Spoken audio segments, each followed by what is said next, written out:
Michel Leprêtre, qui nous a proposé de faire cette matinée de travail, ces matinées de travail à Athis-Mons. Déjà symboliquement, c'est important aussi pour les Essonniens. On est une agglo bidépartementale, un établissement public territorial bidépartemental. Et donc, c'est important aussi d'avoir cet équilibre entre l'Essonne et le Val-de-Marne, même si nous formons un seul territoire. C'était important aussi parce que voilà, c'est un signe de confiance partagée, réciproque avec le président Michel Leprêtre, de pouvoir vous accueillir dans cette salle communale. Et puis, voilà, disons les choses aussi très honnêtement, c'était une salle qui présentait des caractéristiques permettant de maintenir une forme de distanciation sociale. Et c'était important de pouvoir se réunir ici ce matin. Vous êtes dans un site qui a profondément muté. Je ne vais pas faire l'histoire de la ville, hein, mais il y a 20 ans, il y avait des industries ici, la mécanique industrielle LKI, où vous êtes exactement. Juste derrière nous, le site LU, qui a fermé ses portes en 2004. Et ensuite, ce site, ce quartier a pris une histoire intercommunale, puisque le site LU est devenu un écoquartier et le siège de l'ancienne agglomération des Portes de l'Essonne. Et cette salle est une salle des fêtes depuis maintenant 2 ans. Séminaire sur l'appropriation de l'outil EPT Grand Orly Seine-Bièvre. Approprier, c'est quoi? C'est déjà, il y a beaucoup de nouveaux élus dans cette salle qui sont élus depuis le 28 juin pour la plupart. Et en tout cas, c'est ce que je vis, c'est mon quotidien aujourd'hui. On est souvent la tête dans le guidon, avec beaucoup de responsabilités. Un début de mandat au cœur de l'été, c'est jamais simple à envisager. Et c'est vrai que l'outil intercommunal reste encore lointain. Et pas géographiquement, mais forcément, nous n'avons pas suffisamment pris le temps de nous pencher sur l'outil, son fonctionnement. Et je pense que c'est nécessaire d'avoir cette acculturation à cet outil intercommunal qui est déterminant. Appropriation aussi, mais le président le sait très bien, je pense que s'approprier, ce n'est pas ma commune s'approprie l'outil intercommunal, c'est aussi le rôle de la coopérative de communes. C'est comment on arrive à bâtir une culture commune, un destin commun, un territoire où ce collectif vit bien. L'intercommunalité, ce n'est pas seulement 24 couloirs, mais c'est aussi, à un moment donné, c'est une course collective. La coopérative des communes, c'est le respect des identités communales et des majorités communales, c'est indispensable. Mais cela aussi doit devenir, dans le prochain mandat, avec une ère de confortation de l'outil intercommunal, cette façon de s'approprier, de créer de la, allez, j'ose le mot, solidarité intercommunale, de la culture intercommunale. Ça ne sera pas en 2 jours. Ça passe aussi par ces moments où on se rencontre, on échange, on partage nos problématiques du quotidien, qui sont les mêmes, hein, à Athis-Mons, à Savigny, à Orly, à Choisy. On rencontre les mêmes difficultés en termes d'habitat, en termes de salubrité, en termes de mobilité, en termes de circulation douce. Et finalement, les recettes doivent être, je ne sais pas si elles doivent être uniques, mais en tout cas doivent être mises dans le chapeau collectif. Et donc c'est aussi notre rôle dans les prochaines semaines, dans les prochains mois, dans les prochaines années, de faire de cet outil non pas un outil uniquement de gestion, mais un outil d'appropriation collective au service des habitants, bien évidemment, mais ça prendra du temps, encore une fois. Et je pense que c'est des réunions de travail, mais aussi des moments de rencontre. Alors malheureusement, aujourd'hui, on ne peut pas déjeuner pour les raisons que vous connaissez, mais voilà, ces formats-là sont aussi très importants pour cela. Et puis, la troisième étape, ce sera l'appropriation par les élus, mais aussi par les habitants, avec, disons les choses, une forme de déficit démocratique, mais ça, c'est inhérent, j'ai envie de dire, à la pratique intercommunale. Voilà. Mais aussi dans les prochaines années, je pense qu'on aura besoin de s'appuyer sur un dialogue entre nos habitants et l'interco via les maires, via les mairies. L'interco, vous le verrez tout à l'heure, enfin on le sait tous, c'est beaucoup de compétences. Et je pense que la réponse qu'on ne veut plus donner à nos habitants aujourd'hui, c'est pas nous qui gérons, c'est l'interco. Je pense que pour un habitant, cette réponse est inacceptable. Parfois, ça traduit peut-être des difficultés de gestion ou de dialogue, mais la réalité, c'est qu'on est un bloc communal. Et le bloc communal, c'est ville interco, et c'est aussi 24 communes. Et Michel Leprêtre en parla tout à l'heure certainement, on a une bataille à mener d'un point de vue légal, législatif, pour nous faire devenir un véritable PCI, avec l'outil fiscal comme levier. Et je pense que Ce n'est pas le combat de Michel Leprêtre, ce n'est pas seulement le combat d'une motion en conseil territorial que nous avons adopté mardi soir, ça doit être un combat collectif mené par l'ensemble des communes, parce que la force d'une interco, ce n'est pas ce qu'on arrivera à faire dans nos communes en soi, c'est notre capacité à peser collectivement au sein du Grand Paris, où on sait que les enjeux sont déterminants, et pour peser, on doit être unis. Voilà. Bon courage, bonne matinée, bon travail à tous, et très heureux à nouveau de vous retrouver à Tismons ici, et de vous retrouver demain à nouveau dans cette salle des fêtes. Merci.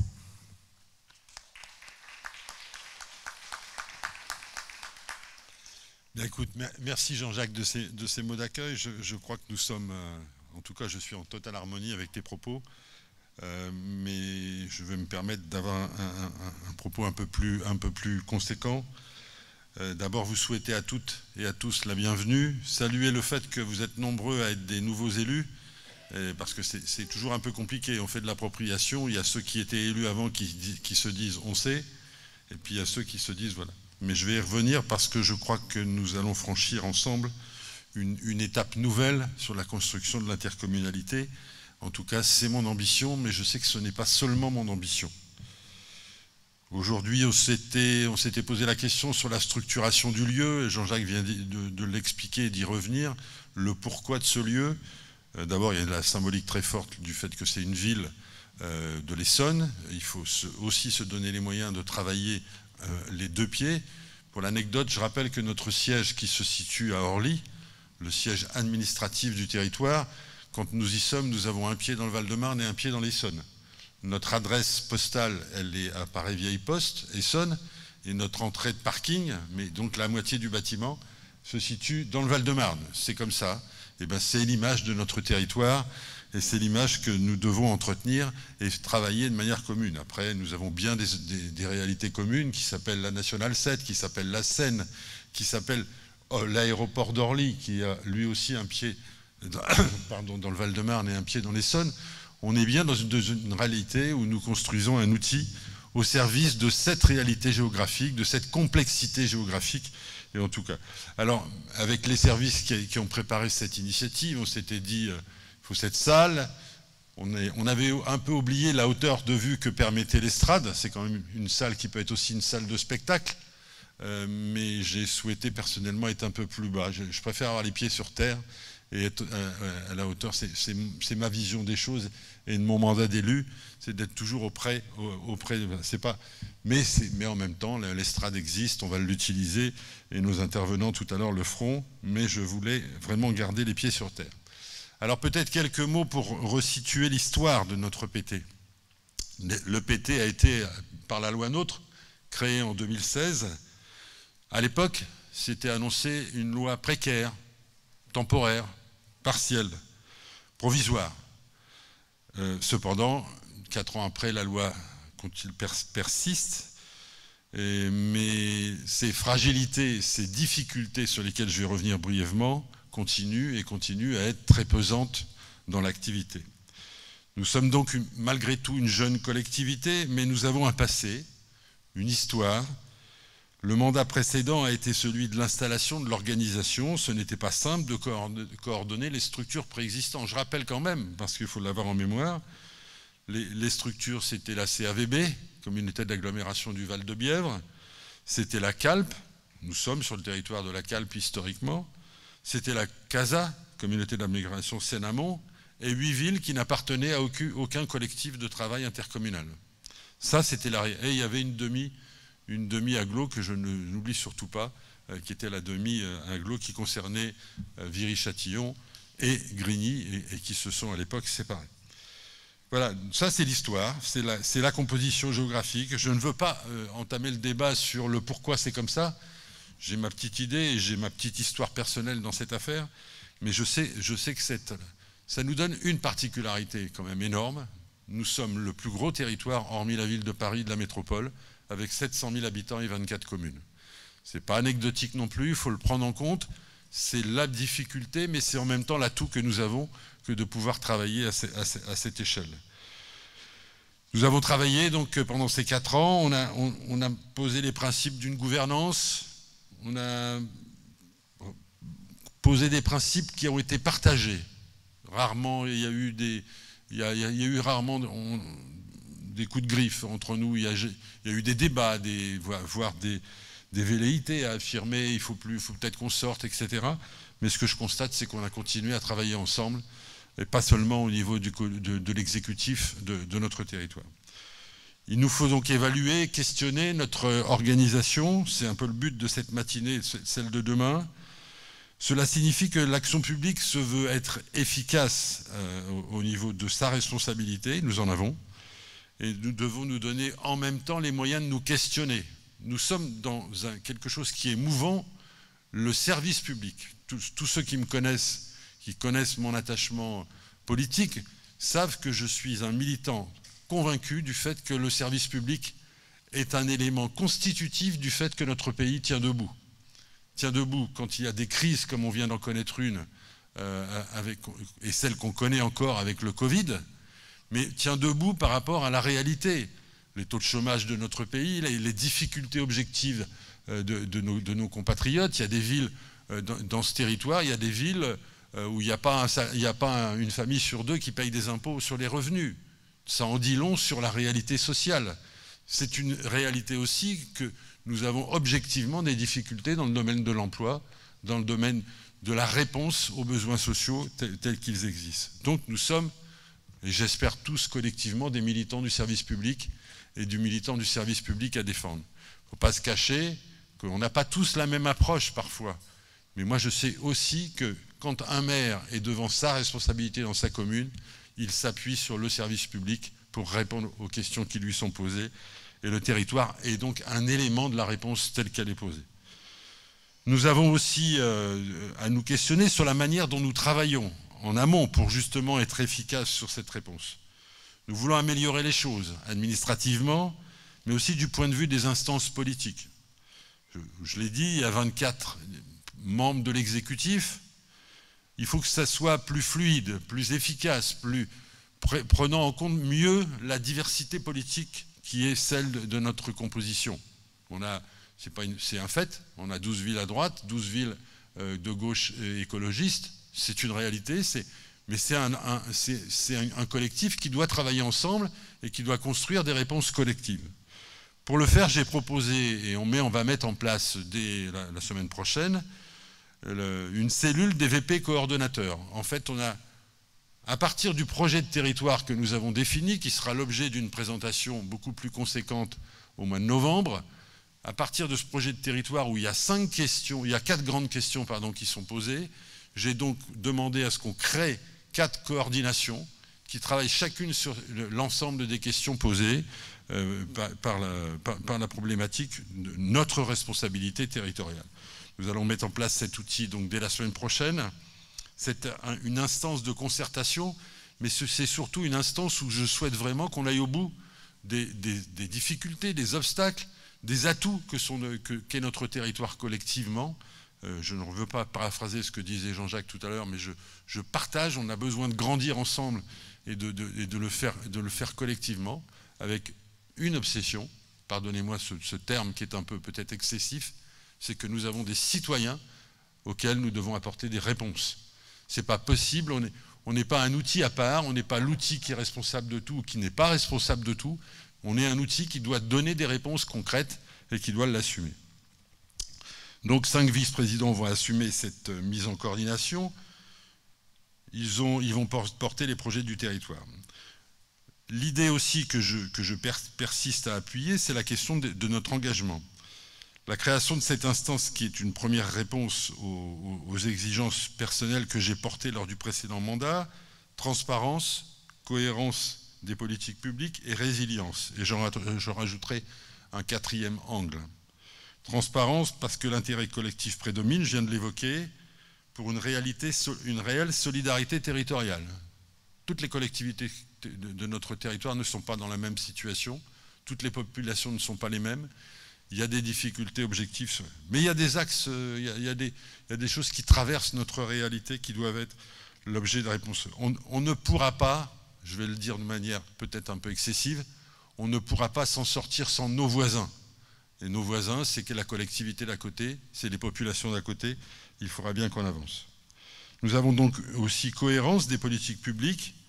On va essayer d'avancer dans le fait qu'on rend le même service, et surtout le même service efficace quand on parle déchets, quand on parle voirie. Il faudra qu'on rende le même service, qu'on soit dans l'Essonne, dans une ville de l'Essonne, qu'on soit à Ablon, qu'on soit à Vitry ou qu'on soit à Choisy-le-Roi. Nous avons la même réponse, le même niveau de réponse à donner collectivement.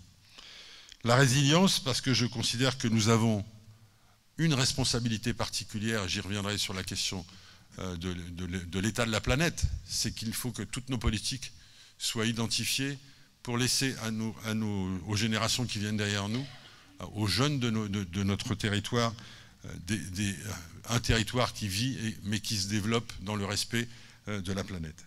Je rajoute aussi un quatrième point, qui est pour moi le fruit de la réflexion que j'ai eue suite à la construction de notre exécutif avec un certain nombre de maires, c'est que nous avons besoin d'être présents dans la communication et dans le dialogue avec les citoyens sur les 24 communes du territoire.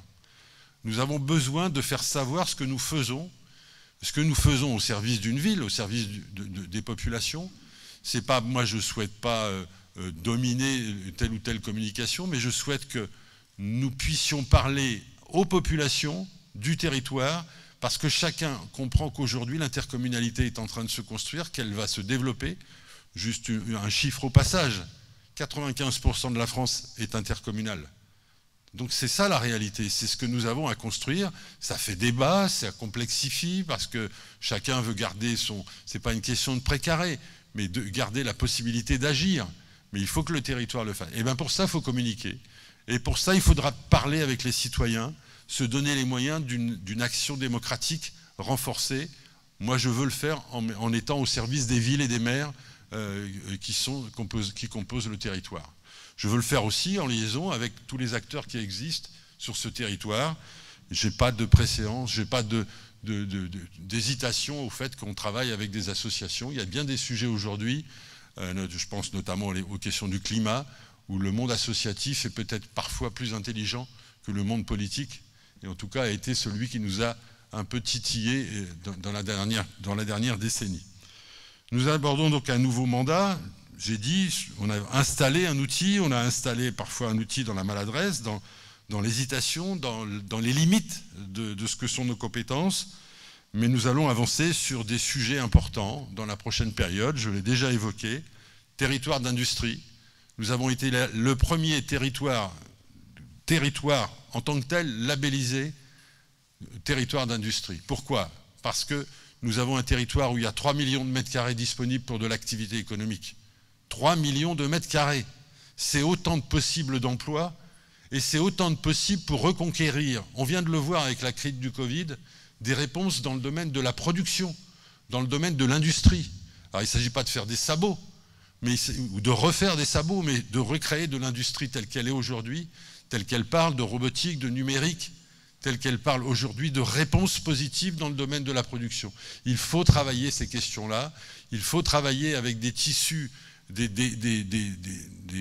petites entreprises, avec des start-up, comme on dit avec ces mots magiques. Mais il faut travailler à développer des outils où on contribue à répondre aux problèmes du climat, aux problèmes du développement de l'activité économique et aussi aux problèmes de l'emploi. Parce que nous sommes dans un territoire où nous avons un taux de chômage qui est beaucoup, beaucoup trop élevé et qu'il faudra bien faire bouger. Je vous assure qu'une des premières initiatives après nos installations, la mise en place de nos outils de travail, après que chaque vice-président ait mis en place son propre collectif de travail avec les services du territoire, la première grande initiative que nous prendrons, c'est une initiative sur territoire d'industrie, emploi, développement économique et en liaison avec le contrat de développement écologique sur lequel le CTE, le contrat de transition écologique que nous avons signé avec les services de l'État. Il y a le projet partenarial du Grand Orly. Ce n'est pas un petit sujet. Quand vous avez une quinzaine de communes qui sont concernées par un aéroport, qui sont concernées par une activité qui est aéroportuaire qui est considérable, quand vous avez un marché d'intérêt national qui pèse tant dans l'économie départementale, territoriale, mais aussi nationale, c'est évident que nous avons un sujet particulier. Les élus, qu'ils soient de l'Essonne, qu'ils soient du Val-de-Marne, avaient longtemps travaillé, par exemple, avec l'association du Grand Orly.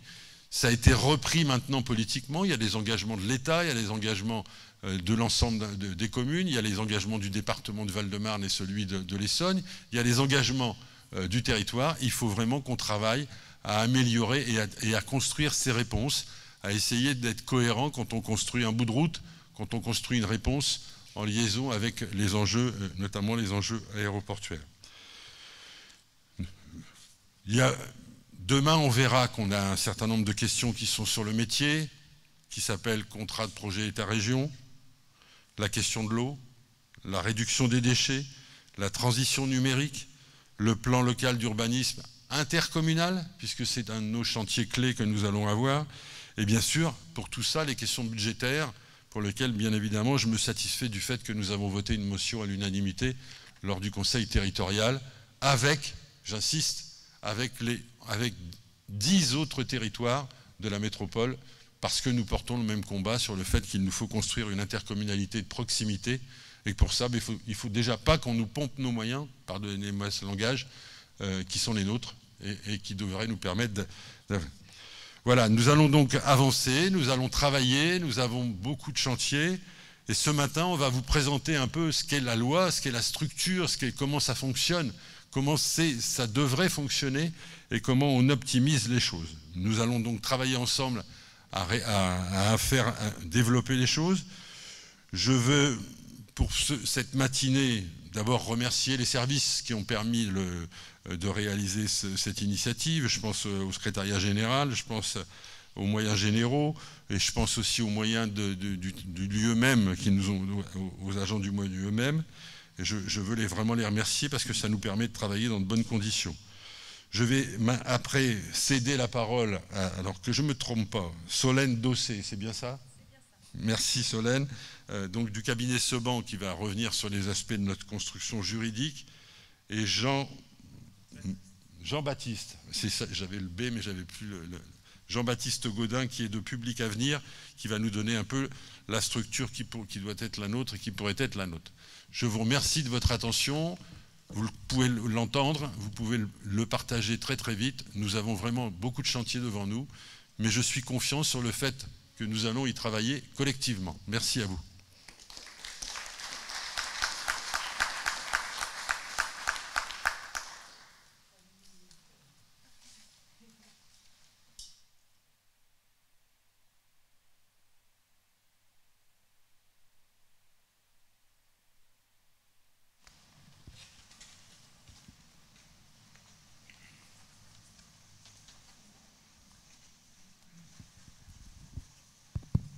Ça fonctionne, oui.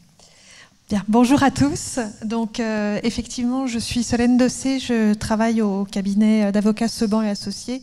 Je suis en charge des questions intercommunales dans le cabinet, donc d'où ma présence ici pour faire ce qui a été, à juste titre, je crois, appelé une journée d'appropriation. L'idée, effectivement, de cette présentation, c'est un peu de revenir sur ce qu'est l'EPT, tout simplement. Ça, on peut se dire que c'est inutile, que c'est superflu, mais pas tant que ça en réalité, parce que même nous qui travaillons quasiment tous les jours, on a toujours besoin d'y revenir et de se rappeler les fondamentaux, parce que l'historique, effectivement, de la création des EPT fait qu'il y a un certain nombre d'incertitudes, de questionnements, et donc il faut reposer les éléments, notamment avec les évolutions de texte que vous avez pu suivre, avec régulièrement un certain nombre d'interrogations. Donc voilà, il semblait effectivement utile de se dire, posons-nous tous ensemble et puis revoyons effectivement comment l'EPT fonctionne.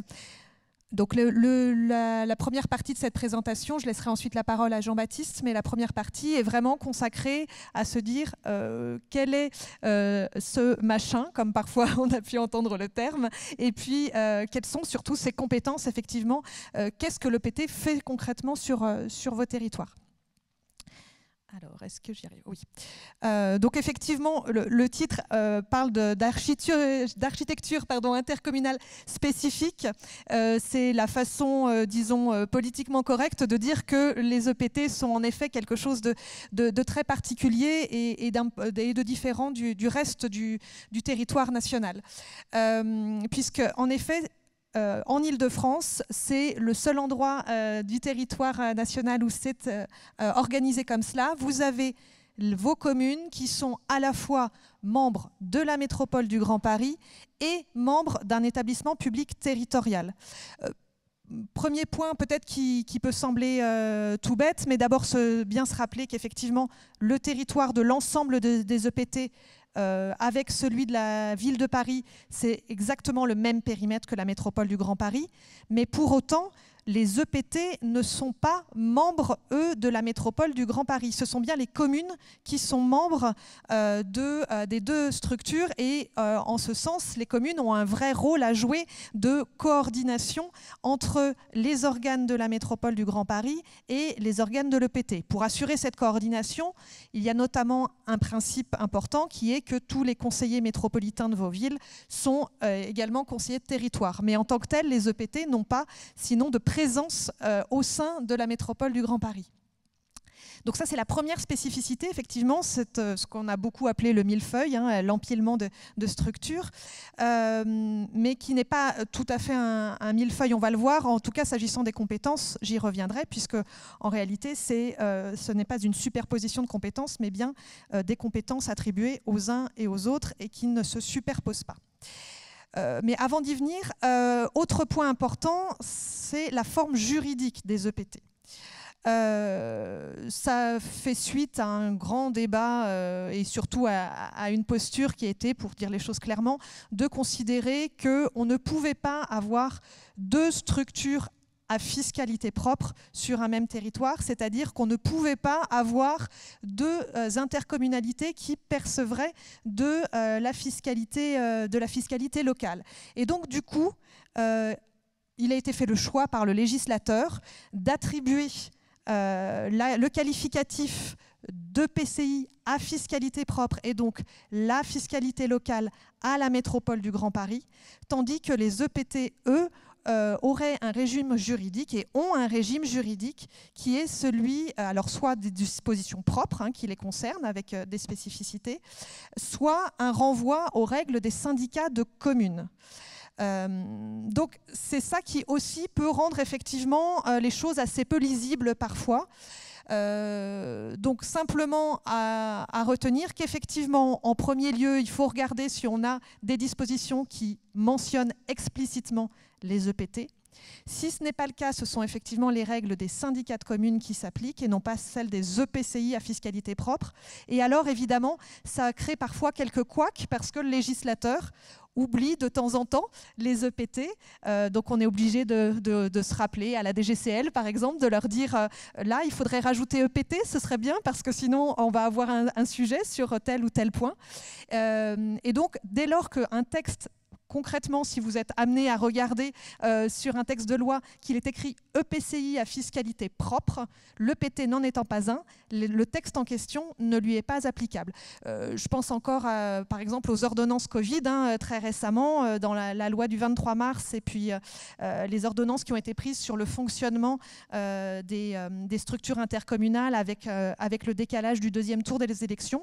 Il y avait clairement un renvoi, mais pas très explicite, et il a fallu expliquer, faire un travail vraiment d'échange avec la DGCL pour leur dire si rajouter des éléments parce que là les EPT sinon ne pourront pas fonctionner. Donc voilà, aujourd'hui ce travail d'appropriation il est heureusement fait de plus en plus par les services centraux, mais voilà, on travaille de concert pour faire en sorte que les EPT ne soient pas oubliés dans leur fonctionnement.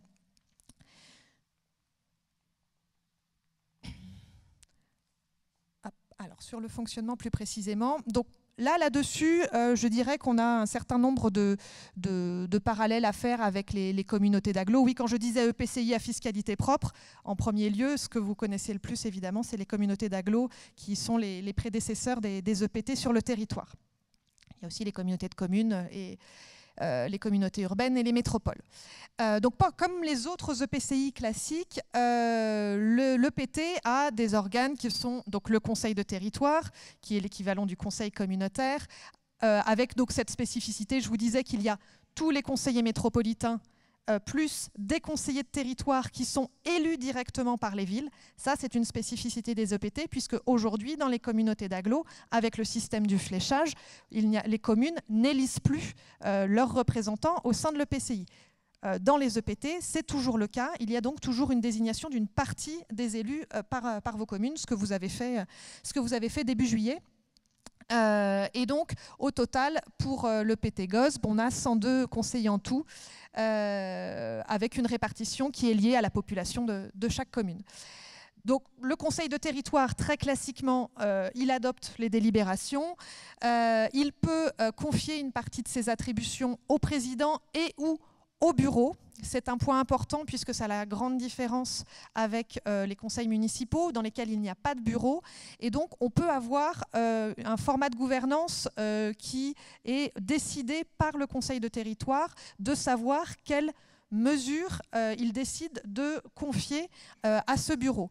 D'autant que les délégations qui peuvent être confiées tant au bureau qu'au président sont relativement larges puisque contrairement à ce qui se passe dans un conseil municipal, au conseil municipal, il y a une liste dans le code de ce qui peut être confié au maire.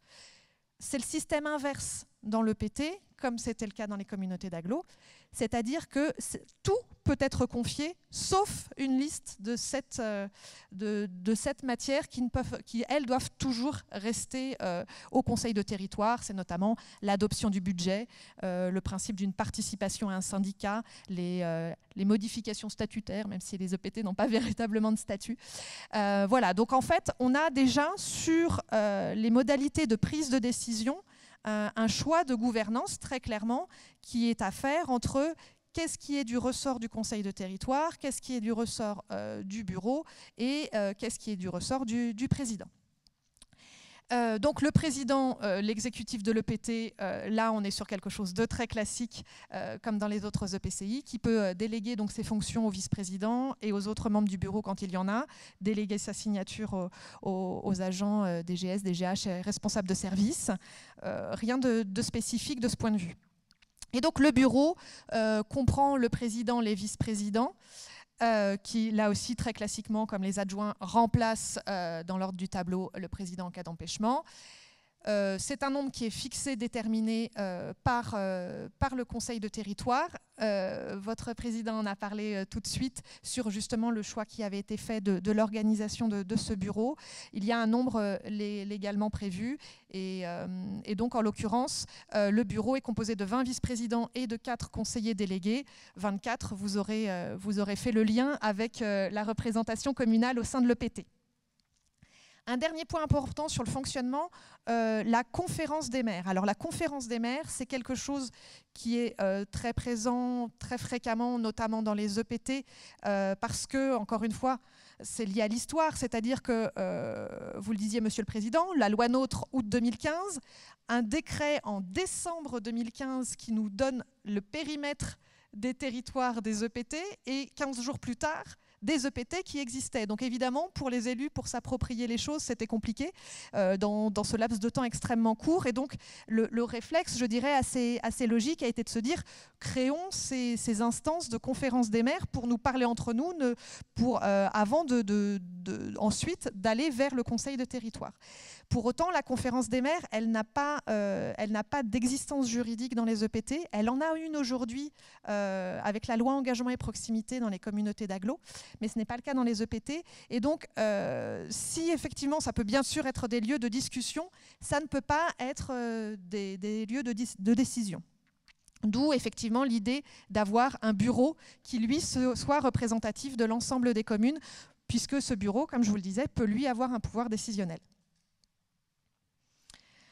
Alors, venons-en aux compétences. Les textes ne sont pas simples, pour dire les choses très clairement. Je ne donne pas très envie avec mon propos en le commençant comme ça, en l'introduisant comme cela. Mais c'est vrai que, je dirais, là, pour le coup, on parle de millefeuilles institutionnelles. Moi, je parlerais plutôt de millefeuilles des compétences qui font qu'effectivement, ce n'est pas forcément à la lecture des textes évident de s'y retrouver. Donc voilà, on a essayé de faire une présentation la plus claire possible pour que vous identifiez bien ce qui est du ressort de l'EPT et ce qui n'en est pas. Alors, sur cette slide les 5 premières compétences qui, quel que soit l'EPT, quelles que soient les décisions de la métropole, sont et seront de toute façon de la compétence de l'EPT. Donc il y a d'abord tout ce qui concerne la politique de la ville, les contrats de ville, cela relève de l'EPT. Bon, ce qui est aussi présent dans les communautés d'agglomération, ce qui est assez logique puisqu'on est dans une logique de solidarité territoriale, donc pas de remarques à ce titre particulière. Le deuxième point, la construction, l'aménagement, l'entretien, le fonctionnement d'équipements culturels, socio-culturels, socio-éducatifs et sportifs d'intérêt territorial. Vos communes qui étaient d'ores et déjà dans des communautés d'agglomération ont connu cette compétence puisqu'elle fait partie de ce qu'on appelle les compétences optionnelles des communautés d'agglo. Donc un certain nombre l'apprennent et rendent intercommunal un certain nombre d'équipements. Vous l'aurez noté, il est mentionné que ce sont les équipements d'intérêt territorial. Je reviendrai sur cette notion d'intérêt territorial tout à l'heure.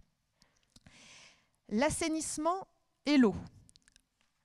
Là, c'est aussi devenu obligatoire dans les communautés d'agglomération, en réalité, donc il n'y a plus aujourd'hui de différence. C'était optionnel avant dans les agglos, aujourd'hui c'est aussi obligatoire, donc là-dessus, les EPT et les agglos se ressemblent beaucoup. Évidemment, et je présenterai la façon dont l'assainissement et l'eau sont aujourd'hui exercés sur l'EPT, ce transfert de compétences a conduit à des nouvelles réflexions sur comment on le gère à l'échelle d'un territoire, alors que le plus souvent avant, les communes soit le géraient en régie, soit étaient membres d'un syndicat. Assainissement et eau, juste précision, eau c'est bien l'eau potable, ce n'est pas l'eau au sens GEMAPI qui, vous le savez sûrement, est une compétence de la métropole du Grand Paris. Gestion des déchets ménagers et assimilés. Quand on parle de gestion des déchets, on parle à la fois de la collecte et du traitement, et donc avec une fiscalité dédiée à cette compétence. Dernier point, action sociale d'intérêt territorial. Alors ça, c'est une compétence que l'on voit un peu moins dans les intercommunalités en général, parce qu'en agglo, c'est une compétence optionnelle. La CALP l'avait prise en l'occurrence chez vous, et donc là encore, c'est uniquement les actions d'intérêt territorial, j'y reviendrai, donc ce ne sont pas toutes les actions sociales qui sont transférées. Donc sur ces compétences que tous les EPT détiennent, encore une fois, simplement pour que vous ayez un petit visuel sur la façon dont sont exercées les compétences, s'agissant de l'assainissement, vous voyez, il y a plusieurs syndicats qui interviennent sur le territoire, 4 syndicats. Bon, on voit bien qu'il y a une logique de bassin relativement cohérente voilà, en la matière. En sachant que sur la partie nord du territoire, c'est le SIAP, donc en réalité c'est le département qui intervient au titre de l'assainissement. C'est encore une des spécificités de l'Île-de-France, mais alors celle-ci qui est beaucoup plus ancienne, puisque le SIAP date des années 70 au moment des nouveaux départements franciliens.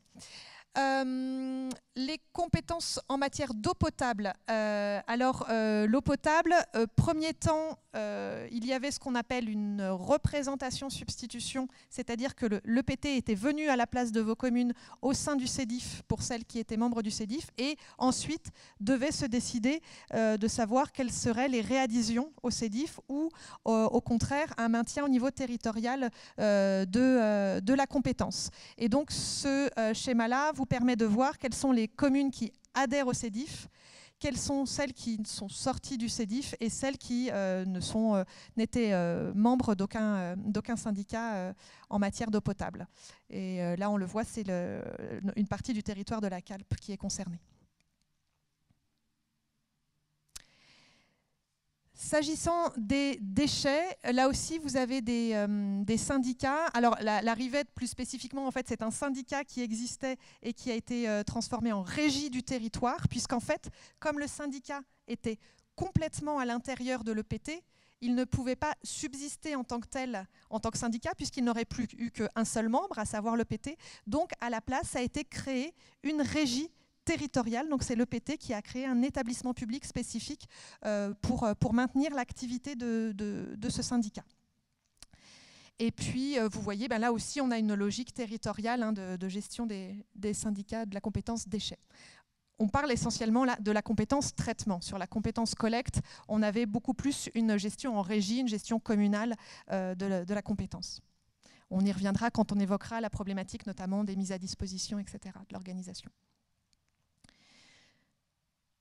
Autre compétence légalement attribuée, alors c'est là que je vous disais, les textes sont encore une fois pas forcément extrêmement simples à lire, ça n'est plus dans la liste des 5 que je vous faisais tout à l'heure, c'est un petit peu plus loin dans le texte, c'est un petit peu voilà, disséminé, mais ce sont quand même des compétences très importantes, puisqu'il y a la mise en œuvre de la politique d'attribution des logements sociaux et le rattachement des offices publics de l'habitat, avec la nécessité d'ailleurs, avec la loi Elan, de rediscuter l'organisation de ces OPH.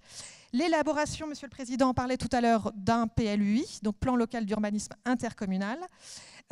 Élaboration également d'un plan climat, air, énergie territorial. Donc là, on a parlé des compétences qui sont celles de tous les EPT, par l'article du CGCT qui les concerne, sont ensuite exercées également, là aussi, par tous les EPT, mais en fonction de ce qui est décidé par la métropole du Grand Paris, les compétences suivantes.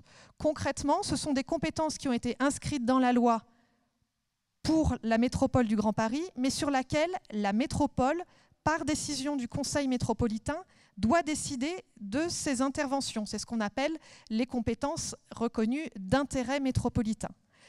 Et le point extrêmement important, alors pardon parce qu'il y en a certainement beaucoup d'entre vous qui le savent, mais c'est effectivement un point essentiel et qui a du coup fait aussi l'objet de beaucoup de réflexions et de discussions sur ce premier mandat. C'est de savoir comment seraient exercées ces compétences au niveau territorial. Pourquoi ? Parce que ces compétences sont donc métropolitaines si elles sont définies comme ça par délibération de la métropole, et toutes les autres deviennent territoriales. Elles ne peuvent plus être communales. Et vous le voyez, c'est dans des domaines d'importance, puisque le premier, c'est les opérations d'aménagement de l'article L300-1 du Code de l'urbanisme. Alors l'article L300-1 du Code de l'urbanisme, ce sont toutes les opérations d'envergure, j'allais dire, qui sont menées sur vos territoires et qui concernent par exemple non seulement la construction d'édifices, mais par exemple la réfection de voiries dans le même temps. L'idée étant qu'en fait, ce qui reste aux communes, c'est l'édification d'un bâtiment seul, sans projet de réaménagement plus global, ne fait pas partie de la compétence territoriale, mais en revanche, effectivement, toutes les opérations d'aménagement et ce qui est qualifié comme tel devient territorial.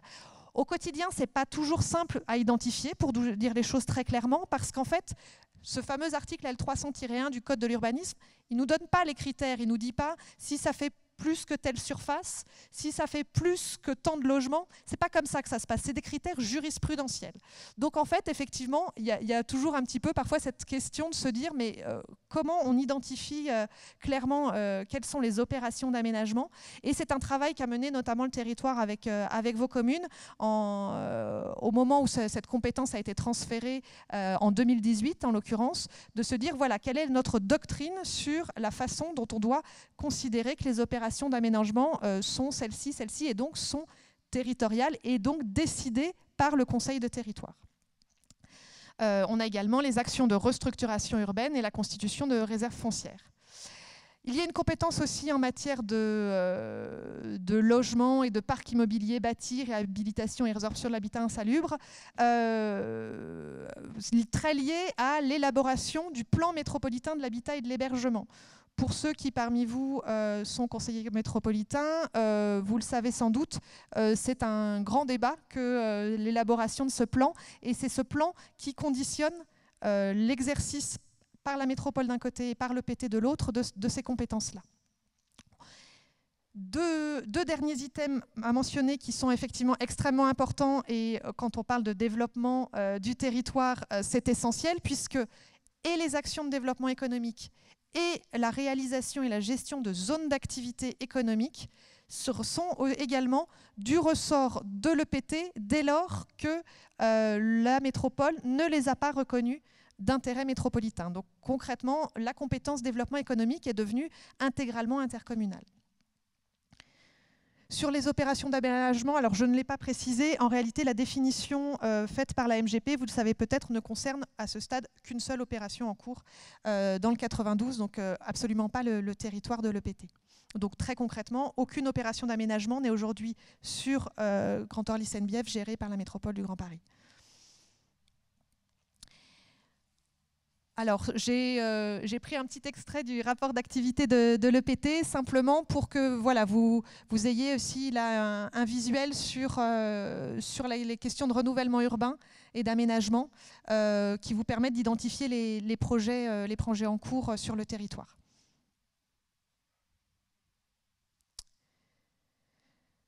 Donc on l'a dit, premier temps, les compétences donc, de tous les EPT. Ensuite, les compétences qui ne sont pas métropolitaines parce que la métropole ne les a pas définies comme telles. Troisième temps, je vous le disais, les compétences d'intérêt territorial. Donc parmi la liste des compétences tout à l'heure obligatoires dont je vous ai parlé, il y en avait deux effectivement qui sont soumises à définition d'intérêt territorial. Les équipements culturels, socio-culturels, socio-éducatifs et sportifs et l'action sociale. Et sur votre territoire, il y a une troisième compétence qui est soumise à définition d'intérêt territorial, qui est la voirie. Cette compétence-là, elle est issue de l'histoire de l'EPT, du fait qu'un certain nombre des communautés d'agglomération qui étaient sur votre territoire avaient la compétence voirie, et à la disparition des communautés d'agglo, c'est l'EPT qui a repris la compétence voirie, mais qui doit être exercée sur l'ensemble du territoire en définissant l'intérêt territorial. Alors l'intérêt territorial, qu'est-ce que c'est? C'est donc concrètement, c'est une délibération du Conseil de territoire. C'est une délibération qui doit permettre, comme la délibération d'intérêt métropolitain, d'identifier ce qui relève de l'EPT et ce qui relève des communes. Donc là, c'est là qu'on a un champ à explorer, j'allais dire, sur l'articulation entre compétences communales et intercommunales et territoriales. Alors, à ce jour, la définition d'intérêt territorial, et c'est un des grands enjeux d'exercice de compétences de votre EPT, a été réalisée alors, dans ce que j'ai indiqué comme étant le cadre d'un processus évolutif. Très concrètement, aujourd'hui, pour l'essentiel, c'est une reprise des définitions d'intérêt communautaire qui avaient été faites par les anciennes agglos du territoire. C'est comme ça aujourd'hui que c'est repris. Et donc avec un maintien des autres actions au niveau communal. Donc concrètement, quand il n'y avait pas de voirie d'exercer au niveau interco avant le PT, il n'y a toujours pas de voirie d'exercer au niveau territorial aujourd'hui. Mais j'ai indiqué dans une perspective nécessairement évolutive. Pourquoi? Parce que, en fait, en réalité, la notion d'intérêt territorial, elle doit se réfléchir, je vous le disais, à l'échelle du territoire. Et donc, pour dire les choses assez clairement, les services de l'État, dans un premier temps, ont été, entre guillemets, relativement conciliants. Voilà, je vous dis les choses comme elles sont, c'est-à-dire en disant, bon, vous avez déjà tellement de choses à prendre, à faire, à récupérer, créer un territoire, créer une synergie entre toutes les communes, je vous laisse un peu faire les choses de la manière que vous le souhaitez, et notamment, effectivement, pour ne pas tout bousculer, gardons les définitions, vous pouvez garder les définitions d'intérêt territorial sur la base de ce qui était l'intérêt communautaire. Mais l'idée de l'intérêt territorial, encore une fois, c'est une réflexion au global. Et donc, avec cette idée qu'il va falloir effectivement se reposer la question de la pertinence de cette définition, non pas au regard du passé, mais au regard des perspectives à venir et de développement. Ce qui ne veut pas dire qu'il ne peut pas y avoir une logique de bassin. C'est-à-dire qu'effectivement, il peut être pertinent qu'au niveau territorial, il y ait un équipement qui soit pertinent à gérer au niveau territorial et que dans un autre bassin, ça ne le soit pas. Mais en tout cas, il faut avoir effectivement cette logique de réflexion qui ne soit plus, encore une fois, tirée du passé, mais vraiment de ce que sont aujourd'hui les compétences et de l'intérêt qu'il y aurait à redéfinir pour qu'il y ait une cohérence dans la gestion des équipements que ce soit la voirie ou les équipements culturels et sportifs. Et donc simplement, un petit point qui va notamment faire la transition avec ce que Jean-Baptiste va vous présenter. Donc en synthèse, je vous le disais, il y a plusieurs enjeux à cet exercice de compétences. Le premier est lié à ce qu'on appelle le principe d'exclusivité. Toutes les compétences de l'EPT que je vous ai présentées, elles ne peuvent juridiquement être exercées exclusivement que par l'EPT. Les communes n'ont plus le droit de prendre de délibération sur ces matières-là. Donc nécessairement, ça pose la question des modalités de gouvernance de la compétence, de comment on remonte les informations communales, comment on décide au niveau territorial, mais en partenariat évidemment, en réflexion avec tout le territoire sur ces compétences. Et donc, effectivement aussi se dire comment on allie à la fois une modalité d'exercice qui est nécessairement territoriale, mais avec une logique de proximité, de bassin. L'autre point, c'est, j'en parlais tout de suite, la réflexion sur l'évolution des compétences déjà exercées. Quelle définition des périmètres d'intervention et donc de l'intérêt territorial par rapport à ce que je vous évoquais, ce que peut être un intérêt territorial et la logique qui doit présider à cette réflexion et notamment avec ce gendarme que sont les services de l'État sur la façon aussi dont on le mène.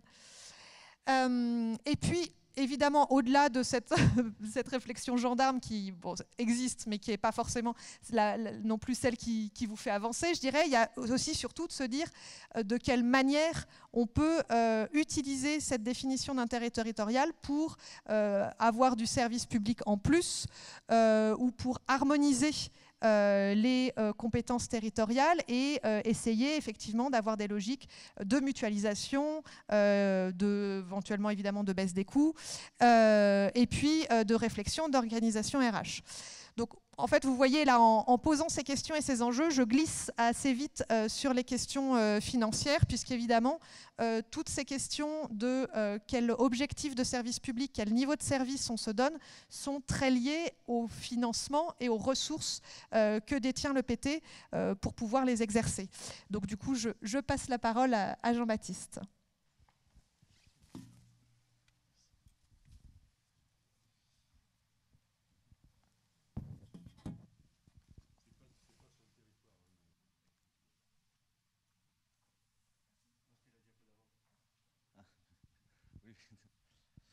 Bonjour à tous, donc Jean-Baptiste Godin, je suis consultant en finance et fiscalité. Et donc nous accompagnons l'EPT depuis sa création sous d'autres formes, mais voilà, depuis quelques mois déjà sur tous les aspects financiers et fiscaux.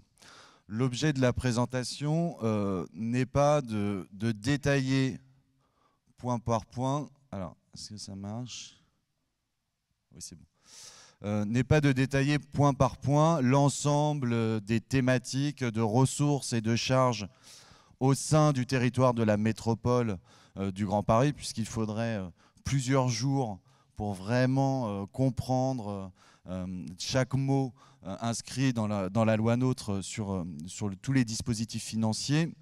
Mais c'est plutôt essayer d'en tirer le sens pour comprendre quelle était finalement la volonté de départ dans cette architecture financière.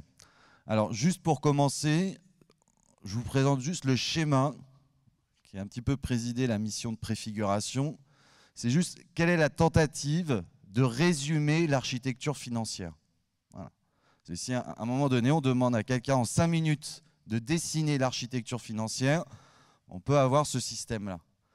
Donc très clairement, on est dans un système qui présente une certaine illisibilité et une complexité. D'ailleurs, ça justifie pourquoi on a tant de mal en fait à engager une réforme de cette architecture. C'est que dès qu'on touche quelque chose, tout de suite on voit des conséquences sur de multiples acteurs. La question de la complexité, le constat de complexité et d'illisibilité, il peut se justifier sur 3 facteurs. D'abord, c'est qu'on a une multiplication de flux financiers. C'est-à-dire, je te donne l'argent d'un côté, je reprends de l'autre. Donc déjà, la loi NOTRe a créé à ajouter des flux financiers qui n'existaient pas précédemment. Le deuxième facteur, c'est qu'on a même des flux dans les deux sens. C'est-à-dire d'un côté on donne, de l'autre côté on reprend.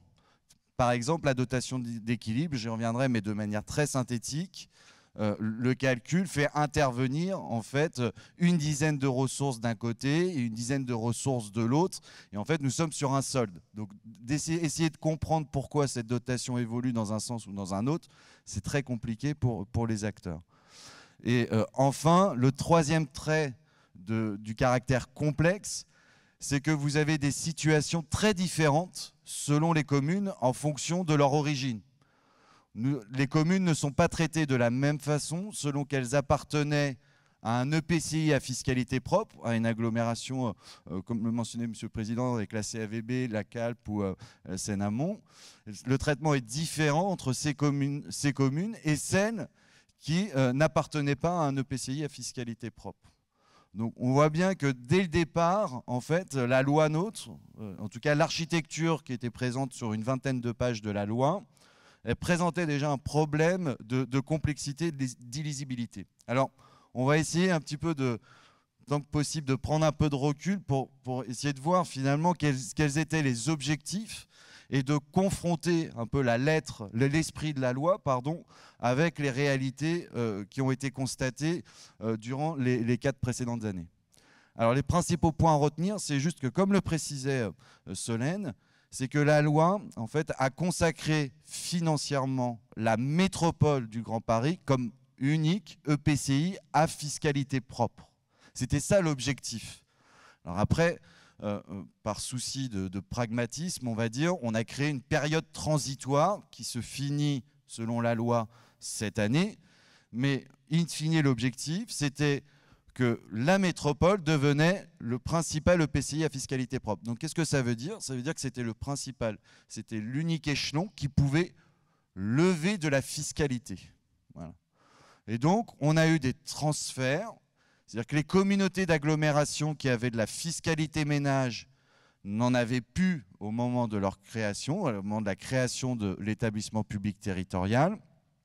La fiscalité économique que les communes avaient, pour celles qui n'appartenaient pas à un EPCI à fiscalité propre, ou la fiscalité économique qu'avait l'EPCI, tout ça, ça a été vers la métropole, d'accord, avec une période transitoire de 2016 à 2020, où les EPT ont conservé la cotisation foncière des entreprises.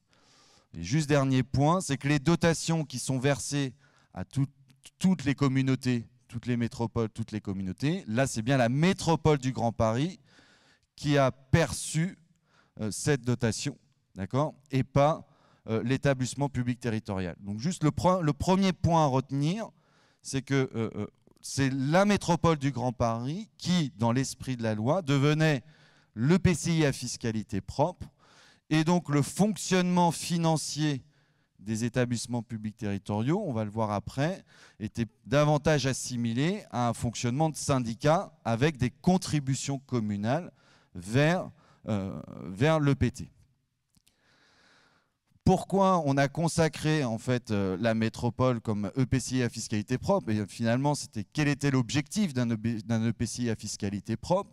C'est que ça devait être l'instance de mutualisation des ressources, puisqu'on percevait l'ensemble des ressources à l'échelle métropolitaine, pour à la fois soutenir l'investissement et également avoir des actions de solidarité vis-à-vis des communes, permettre de rassembler l'ensemble des ressources et pouvoir faire des reversements selon des indices de solidarité, de ressources et de charges pour privilégier certaines communes par rapport à d'autres. Alors on fait juste une analyse à froid pour dire mais la métropole finalement a-t-elle pu jouer ce rôle? On a juste recensé en fait ce que la loi NOTRe prévoyait comme reversement de la métropole vers les communes et les territoires. D'abord, il y avait la dotation de soutien à l'investissement territorial. L'idée derrière ce dispositif, c'était dès lors que la richesse augmentait sur le territoire, la métropole reversait une partie de ce surplus aux EPT, aux autres établissements publics, notamment d'aménagement, et aux communes. Donc en clair, on avait un intéressement au territoire dans le développement dont il faisait la promotion. La loi fixait une échelle entre 10 et 50% de l'augmentation des ressources. Voilà. Donc la métropole en gardait et redonnait une partie de ce surplus. La métropole a fixé à 30%, et surtout, c'est que cette dotation n'est plus versée depuis 2018. C'est-à-dire qu'on n'a plus ce système de reversement, d'intéressement des territoires dans le cadre de la promotion. Alors, les facteurs sont multiples. À la fois, il y a eu une baisse de fiscalité en 2018 au niveau du territoire, de la métropole, pardon. Et deuxièmement, c'est qu'on a eu un jeu législatif pour, voilà, je maintiens quelque chose et en face, je supprime un autre pour essayer de rééquilibrer le budget de la métropole. Le deuxième levier, c'était une dotation de solidarité à l'échelle métropolitaine. C'est-à-dire que la métropole pouvait donc verser une dotation entre chaque commune en fonction de critères, de ressources et de charges. C'est qu'en fait, on se fait une sorte de ce qu'on appelle une péréquation, c'est-à-dire qu'on discrimine des communes par rapport aux autres, mais dans un souci de renforcer la solidarité, de renforcer l'égalité, on va dire, de ressources entre les communes.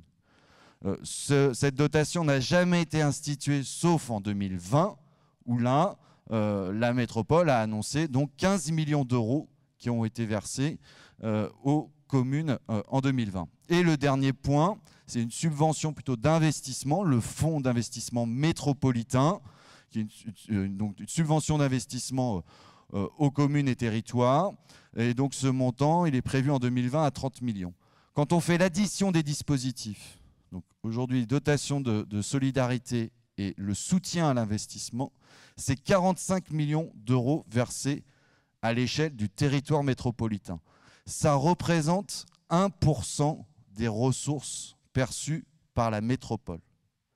En fait, c'est juste pour comparer justement l'esprit qui était que, comme toute EPCI à fiscalité propre, comme toute communauté d'agglomération, communauté urbaine en France, normalement, un EPCI doit justement collecter les ressources pour permettre justement ce reversement, ou en tout cas de renforcer la solidarité à l'échelle de son territoire et de soutenir l'investissement. Mais on le voit qu'à partir des chiffres, ce ne fut pas le cas au niveau de la métropole. Alors pourquoi? Est-ce que c'est une question de volonté ou de pouvoir? Déjà, en fait, c'est que la loi, la loi NOTRe a toujours hésité entre deux logiques. La logique de compensation et la logique de soutien au dynamisme. C'est la logique de compensation, finalement, qui a pris le dessus, parce que, en fait, la loi a surtout cherché à ce qu'il n'y ait pas de perdants lorsqu'on a créé la métropole du Grand Paris. Or, il faut imaginer qu'on a 2 verres d'eau remplis, et l'objectif, c'était d'ajouter un 3e verre, mais avec la même quantité d'eau. Donc, on a cherché à enlever à certains, à remettre à d'autres, et donc on a créé plein de choses pour faire en sorte qu'il n'y ait pas de perdants sur l'année par rapport à cette création. Donc on a créé plusieurs flux qui permettent donc de compenser des transferts de ressources vis-à-vis de l'établissement public territorial et vis-à-vis de la métropole du Grand Paris et enfin des communes. Pour ce qui nous concerne, c'est ce que vous voyez également dans le cadre de votre gestion de communes, on a le premier flux, c'est ce qui concerne les communes et l'établissement public territorial, c'est le fameux fonds de compensation des charges territoriales. Ce fonds de compensation a un double rôle, c'est que d'abord on compense la fiscalité qui avait été transférée des anciennes agglomérations vers les communes, ce que les communes ont récupéré en fiscalité ménage. Donc ça concerne une partie des communes qui appartenaient déjà à une agglomération en 2015. Et la deuxième partie, le deuxième rôle, c'est le financement des charges territoriales, puisque c'est l'unique moyen à terme pour l'EPT de couvrir son besoin de financement. Jusqu'en 2020, on a également la cotisation foncière des entreprises, mais le principal vecteur devient donc le fonds de compensation des charges territoriales, et on verra tout de suite son fonctionnement. Et puis, il y a un deuxième lien entre les établissements publics territoriaux et la métropole du Grand Paris, toujours dans le même souci, c'est-à-dire qu'on a eu des transferts de ressources et de charges quand on a créé la métropole. On a perdu certaines ressources au profit de la métropole, et donc on crée un flux dont le but, c'est vraiment de rééquilibrer les choses par rapport à ce qui se passait en 2015. Donc toujours dans cette logique de je change, mais je fais en sorte que personne ne soit perdant par rapport à ma proposition de changement. Voilà. Afin vraiment de stabiliser les choses. Le souci, c'est que, on le voit bien, c'est que on prend l'exemple du budget de la métropole du Grand Paris. Donc sur 3 milliards à peu près de ressources perçues par la métropole, on s'aperçoit que quasiment 97% des ressources servent à reverser cet argent aux communes et aux territoires par le biais de la dotation. Donc en clair, le rôle financier, le premier rôle financier de la métropole, c'est de reverser l'argent qu'elle a perçu. Et donc, c'est ce qui fait qu'on n'a pas ce rôle après assimilé à d'autres PCI à fiscalité propre de je renforce, je soutiens l'investissement au niveau du territoire et je fais également de la solidarité. C'est que d'un point de vue budgétaire, déjà, on a cette contrainte sur le niveau de reversement pour la métropole. Et c'est pourquoi aussi on a eu très peu de transferts de compétences des communes vers la métropole. On aurait pu penser que, étant donné que c'était la métropole qui était consacrée comme EPCI à fiscalité propre, c'était normalement la métropole de gérer le plus de compétences possible au regard de sa surface financière. Or, ça n'a pas eu lieu puisqu'on voit que les attributions de compensation qui sont le reflet des transferts de compétences ont très peu évolué dans le temps. Donc en fait, on a toujours conservé cette logique de compensation plutôt qu'une logique de développement pour la métropole. Résultat, c'est que les EPT, finalement, ont conservé donc le plus de compétences, notamment de proximité, ont récupéré les compétences d'aménagement. Et donc là aussi, on le voit sur la logique de compensation, c'est une grosse partie également du budget de l'établissement public territorial. Une grosse partie qui provient donc de ces relations avec la métropole, hein, puisque, par exemple, sur quasiment 400 millions d'euros de recettes de fonctionnement, vous avez 150 millions déjà, c'est ce que l'EPT verse à la métropole du Grand Paris. Donc il y a déjà une grande partie du budget qui est consommée par des logiques de compensation et qui ne sont pas du tout liées à la question du développement du territoire. Et donc la logique de compensation a pris le pas sur la logique de péréquation. Et donc finalement, comment a pu être financé le dynamisme du territoire? Parce qu'une fois qu'on a, on va dire, stabilisé le point de départ, le stock, après c'est de se dire, mais est-ce qu'on peut vraiment continuer à se développer et comment on finance ce développement?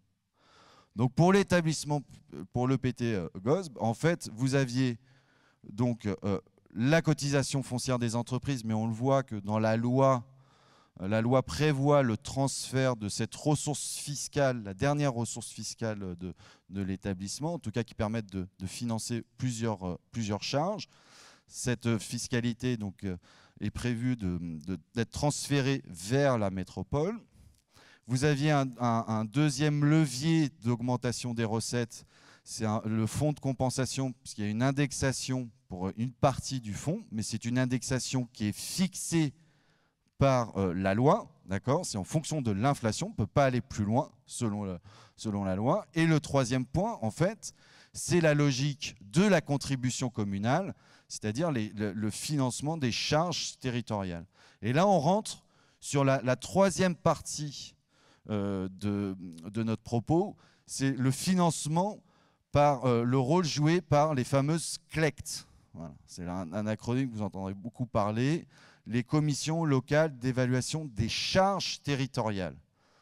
Ça a été créé par la loi NOTRe. Alors on peut se poser la question pourquoi on a repris quasiment le même acronyme que ce qui se passe dans des EPCI à fiscalité propre en dehors du territoire.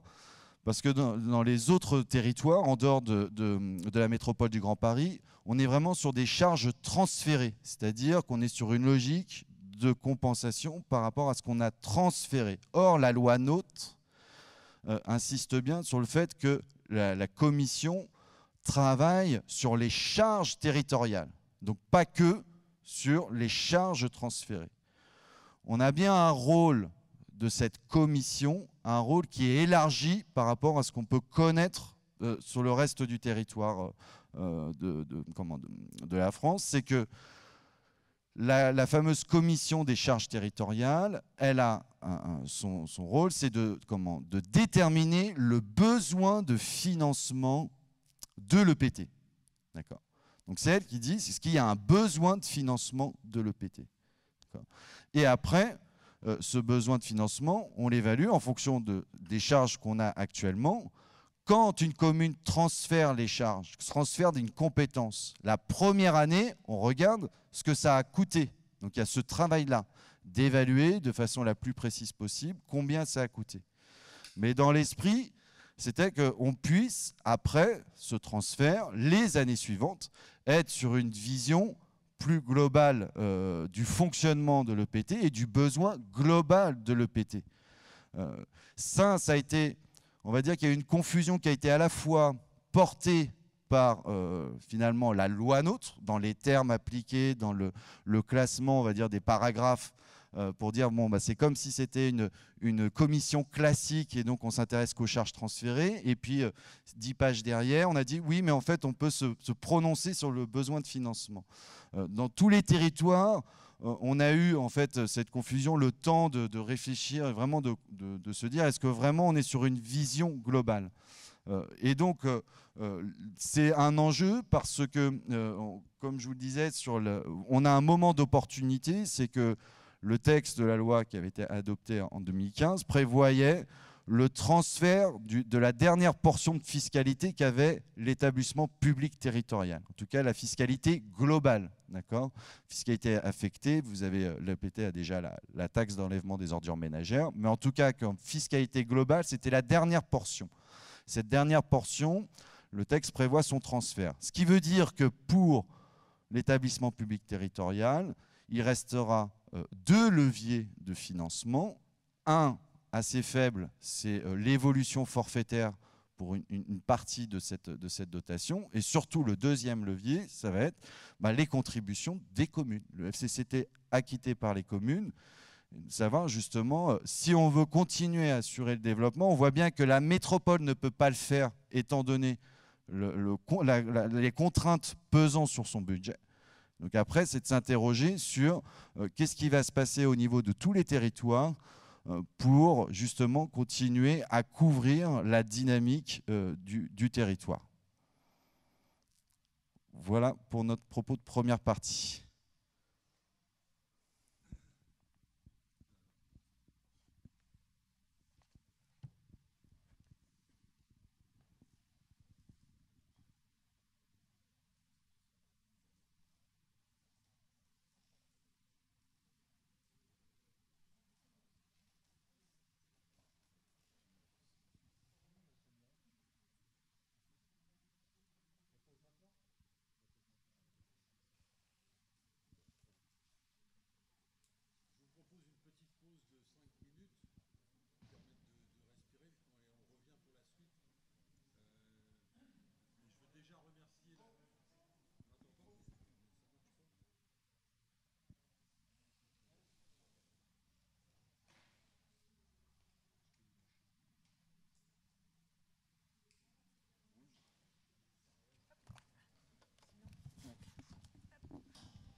Ça marche. Merci. Merci à la technique. Tout d'abord, je veux remercier les 2 intervenants pour la pédagogie qui est la leur et la présentation qui, de mon point de vue, éclaire bien nos problématiques. On va revenir après sur le fonctionnement actuel et les perspectives. C'est-à-dire on va rentrer dans le vif du sujet et après on aura notre débat, échange avec les questionnements, etc. Mais je souhaite qu'on aille au bout des présentations parce qu'il y a une cohérence à comprendre le système dans lequel on est et la suite, comment ça se construit. Donc merci à vous déjà dans ce premier temps. Je vous propose une petite pause de 10 minutes maximum. Je sais qu'il y a quelques fumeurs. Je précise d'ailleurs, j'ai oublié de le faire et je vais me faire gronder, c'est qu'on ne fume pas à l'intérieur de la salle, bien évidemment, mais on ne vapote pas non plus, c'est ça le terme, je crois, puisqu'il y a des systèmes de détection qui sont très désagréables si jamais on est dans une pratique qui n'est pas acceptée, même pour le vapotage. Donc à tout de suite, dans quelques minutes. Merci à vous.